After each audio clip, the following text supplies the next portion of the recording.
Obter água no ambiente natural requer ferramentas e conhecimento. Um dos principais problemas envolvidos é a ingestão de água contaminada, que pode trazer sérios riscos dependendo do cenário. A seguir serão mostrados os tipos de patógenos que contaminam a água e a forma na qual podemos diminuir ou eliminar esses riscos. O Brasil é um país em desenvolvimento e com muito pouco estudo de qualidade da água nos rios. Tem baixos índices de saneamento ambiental, possui pecuária extensiva e a educação ambiental dos montanhistas ainda é bastante insuficiente. Se você não se achar apto a avaliar a origem da água e os riscos associados, eu recomendo que a decisão seja sempre conservadora, ou seja, trate. Dejetos humanos ou animais e animais em decomposição podem contaminar a água mesmo nesses locais mais preservados.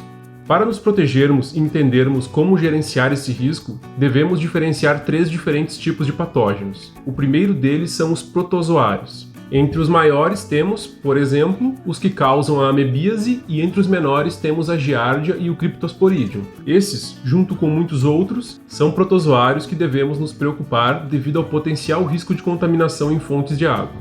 O tamanho desses protozoários costuma oscilar entre 1 e 20 micron. Entender o tamanho desses patógenos é importante para entendermos os tratamentos, que serão mostrados na sequência. O segundo grupo de patógenos são as bactérias.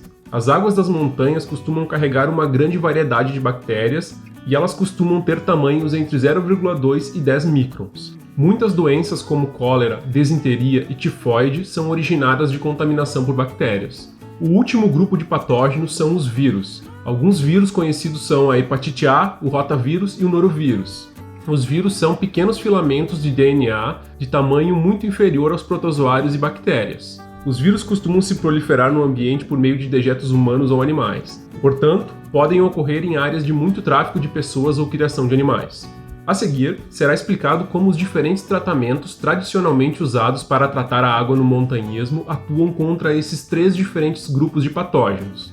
O tipo de tratamento mais usado é o tratamento químico, representado quase sempre pelo uso do cloro, e com menor frequência pelo iodo. Mas esse, devido ao pouco uso atualmente, não será tratado nesse vídeo.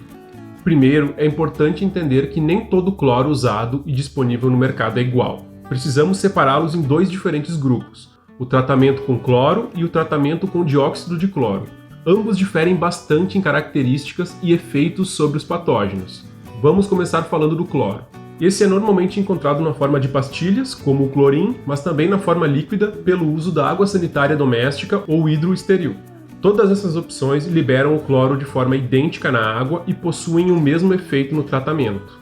Diferente do que muitos dizem, o cloro não mata todos os patógenos presentes na água. Nos 30 minutos recomendados, que é uma estimativa de tempo conservadora para água fria, ele é capaz de matar os vírus e bactérias. Contudo, é muito ineficiente contra protozoários perigosos, tendo efeito muito fraco contra a giardia e nenhum efeito contra o Cryptosporidium, pois, devido à maior parede celular desses protozoários, esse tratamento químico não consegue penetrar e matar esse patógeno. O outro tipo de tratamento químico utilizado é o dióxido de cloro. Esse sim é mais efetivo para desinfectar a água de todos os patógenos, algo que não é feito usando apenas o cloro. Ele é também encontrado de 2 formas. No formato líquido, que requer a mistura de 2 diferentes soluções logo antes do uso, e no formato de pastilhas, como o da imagem. E não confunda essas pastilhas com as de Clorin vendidas no Brasil, não são a mesma coisa. Tanto o cloro como o dióxido de cloro atuam oxidando a membrana celular dos organismos, recebendo os elétrons das membranas dos patógenos. Uma molécula de clorim pode receber 2 elétrons, enquanto que o dióxido de cloro pode receber 5, deixando o tratamento mais efetivo, especialmente contra protozoários. O dióxido de cloro leva entre 15 e 30 minutos para matar vírus e bactérias e o máximo de 4 horas para matar protozoários como o Cryptosporidium em águas frias. As vantagens do dióxido de cloro em relação ao cloro são a maior solubilidade em água, especialmente em águas frias, efeito em uma faixa maior de pH, maior efetividade em relação à turbidez e o já citado efeito contra protozoários. Contudo, o tratamento químico pode ser ineficaz para águas turvas. Nesses cenários, aumente a dosagem dos tratamentos químicos. Ainda assim, em muita turbidez, serão ineficazes. Bom, mas vamos ser sinceros. Em uma trilha mais longa, onde ocorrerá abastecimento de água diversas vezes ao dia, poucos irão esperar 4 horas para ter certeza de que a água estará totalmente livre de protozoários. Nesse caso, somente usar o tratamento químico poderá deixar os portões da diarreia explosiva um pouco abertos. Para contornar isso, outros tipos de tratamento podem ser utilizados ou combinados com o cloro. Um dos métodos mais utilizados atualmente é o da microfiltração.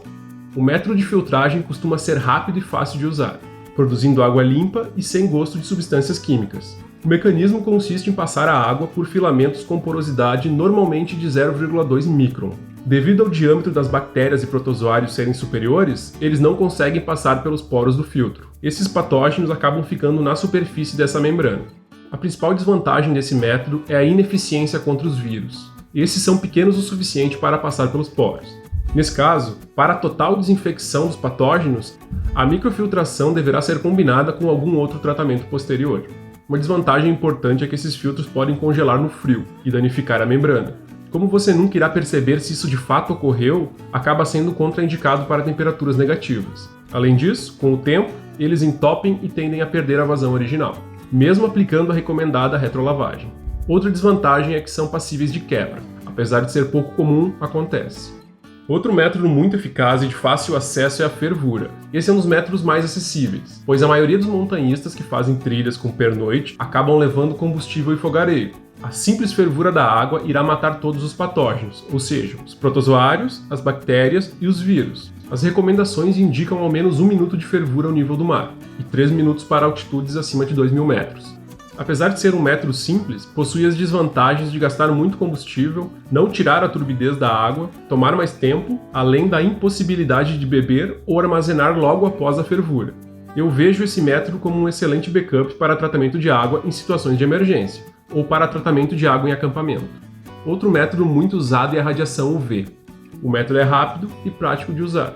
A principal desvantagem está relacionada com a sua ineficácia em águas turvas. E como muitas vezes não é possível identificar no olho se uma água possui turbidez adequada para o seu uso, o método não é totalmente confiável. Mas ainda assim, em águas mais cristalinas ou de derretimento de neve, é o mais rápido e seguro. Outras desvantagens são a dependência de baterias e a inerente fragilidade da lâmpada. Bom, até aqui foi mostrado quais são os tipos de patógenos encontrados nas águas, algumas das opções usualmente utilizadas no montanhismo e como elas atuam na esterilização da água. A escolha de um ou a combinação de diferentes métodos, ou até mesmo a opção por não utilizar algum método, ou optar por utilizar só quando achar necessário, é pessoal e envolve riscos, que você deverá avaliar se está disposto a correr. E essa decisão, na minha percepção, não é única. Ela é muito afetada pelo local e forma como você fará a trilha. Para concluir, tenha ciência que nenhum desses tratamentos apresentados é efetivo contra agentes químicos, metais pesados, pesticidas e toxinas. Se gostou desse vídeo, se inscreve e segue as mídias sociais do canal. Obrigado!